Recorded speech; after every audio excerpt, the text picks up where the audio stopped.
So you can run, but you can't hide. I'm in the middle of the superstition wilderness between Christmas and New Year. And as you'll notice in the last video I did and today's video, that planes go over, helicopters go over, jets go over. It's really hard to find some solitude even in a remote area like this. It's crazy. I apologize, but such is life.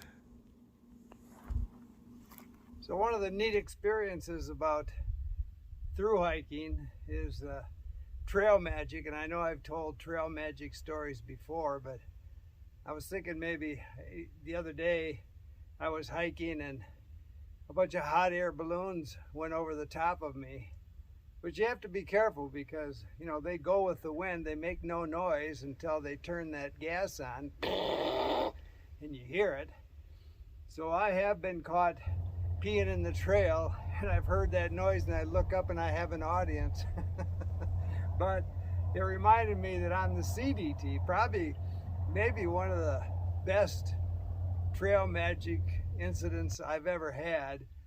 I was south of Cuba, New Mexico, and back in '99, the trail wasn't that established, and I was lost as usual. But I knew it was north, and I was headed north, but I ran out of water. I was low on water, and so I crossed a 2-track road going east and west, and I knew if I followed that road, I'd probably hit a state highway that went up to Cuba in 10-15 miles. And I was just sitting out on the desert on a sit pad just like this, trying to decide what to do, because if I kept going, I didn't know if there was going to be any water. And if I knew I went to that highway, I could either hitch into town or find water. Somebody would give me water maybe. And so New Mexico, Albuquerque, is like the balloon capital of the world.